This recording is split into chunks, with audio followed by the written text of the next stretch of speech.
من الأحساء ما بين الأخضر السعودي الذي يلعب بألوانه الخضراء خلال إحداث هذه المواجهة الذي يذهب إلى نتيجة التعادل السلبي. نذكر أيضا بأنه قبل بداية هذه المواجهة وفي إطار مباريات نفس المجموعة محمد مران وتسديدة تأتي من محمد إلى خارج أرضية الميدان وصلت إلى ركلة مرمى. هذا روبرتو مانسيني.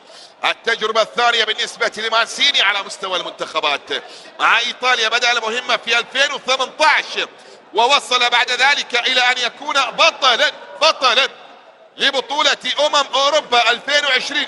مرتدة فريد الله اللاعب الذي يلعب في نادي مسلم فوتبول كلاب، وهذه الانطلاقة من الجهات اليمنى. قلت أوتيس يلعب في إنجلترا في الدرجة الثانية على مستوى كرة القدم الإنجليزية مع نادي غريمسبي. هنالك يتقدم فيها الأخضر حتى هذه اللحظة بهدف مقابل شابي. محاولة خطيرة أمامية عبد الصمد لقطة الكرة الماضية، وبالتالي تصل سهلة عند حارسي وقائدي الأخضر في مباراة اليوم. والحديث عن المرة الأولى، نعم هي المرة الأولى بقيادة روبرتو مانسيني، ويجب أن ينسى فكره الإيطالي. هنا نبحث عن كرة قدم هجومية، نبحث عن كرة قدم ممتعة كما اعتدنا دائما وأبدا. كرة بمحاولة لمسة يد، حطاب يشير إلى التصفيات الأولية لكأس آسيا وكأس العالم، وبالتالي لاعب عمران كياني لاعب فريق الفتح، الرجل الذي يلعب مباراة الدولية الأولى، صاحب الفانيلا رقم 15 في تشكيلة الأخضر. كرة عند صالح، ركلة جزاء، راقب حنا حطاب قريب جدا في اللقطة الماضية، يشير إلى وجوده جدا في شوط المباراة الثاني، وينذر المدافع يبدو مأمون أو صالح الشهري على تنفيذ الكرة. والثاني أهداف صالح يضع الكرة ويسجل الهدف الثاني في مرمى ولي رقم 13 صالح الشهري. إذن هدف ثاني يأتي هنا في هذا اللقاء في الوقت الراهن، ومن خلال السنوات القادمة أيضا مرت أسماء ياسر وسامي الدوسري عبيد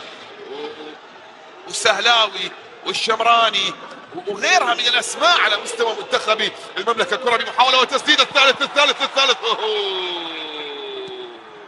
ضاع الهاتريك يا صالح، 4 أهداف من هاتريك في مباراة اليوم، ومن خلال أحداث هذا اللقاء لاعب المنتخب الأسترالي جيمي ماكلارن سجل هاتريك في مواجهة اليوم. بالمناسبة لاعب المنتخب الياباني أيضا يويدا سجل هاتريك في مباراة اليوم. كرة من أجل هاتريك،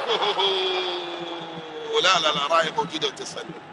راية موجودة وتسلل يأتي على صالح، ويتساءل أيضا المدرب الإيطالي هذه الكرة هذا ما فيها تسلل، هي لم تسجل. نعم محمد عمر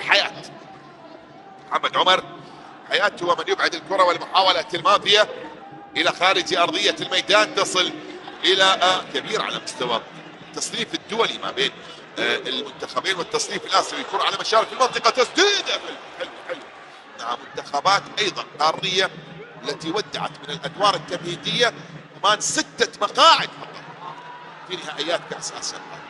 كرة بمحاولة ملعوبة داخل منطقة الجزاء تحولت إلى خارج أرضية ال 18 منتخب أعلن عن وجود الخرج. المحاولة ملعوبة الرأسية تبعد بالتوقيت المناسب، تعود بعد ذلك وتسديدة خطيرة يأتي من خلالها التصدي، كانت من هارون هو اللي سدد، وبعد ذلك يأتي القرار بوجود التسلل على عبد الصمد البديل. المهاجم عبد الصمد أرشد أخطر محاولة لمصر.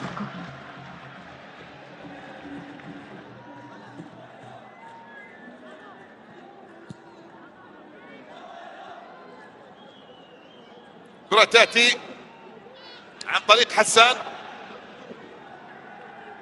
بكل تأكيد أمر غير مقطع ما نشاهد من أداء بالنسبة للأخضر من خلال مباراة، على أمل أن يتحسن. كرة بمحاولة ملعوبة إلى خارج أرضية الملعب، ركلة مرمى. لقطة كانت عن طريق يبدو معاذ، هذه اللقطة هذه المحاولة وهذه التسديدة معاذ وضع قدمه اليسرى من خلال أحداث شوط المباراة الثاني. تحية هذه المجموعة السابعة في التصفيات الآسيوية. كرة بانطلاقة من سعود عبد الحميد داخل منطقة الجزاء، عرضية من سعود عبد الرحمن غريب،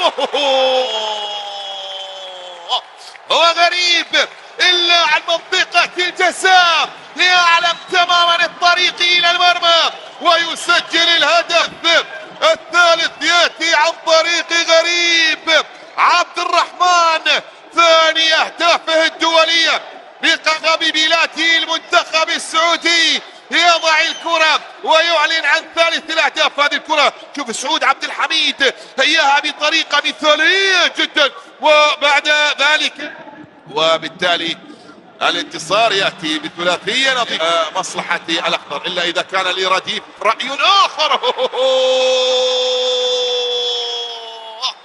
بالأساس الأخضر دائم الحضور والتسجيل، وفي الوقت بدل الضائع يأتي رديف ويسجل الرابع لمصلحة المملكة. أخضر رباعية نظيفة.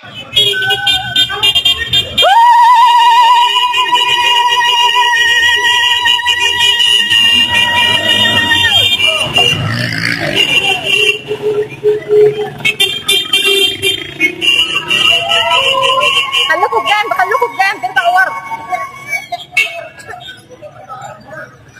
الله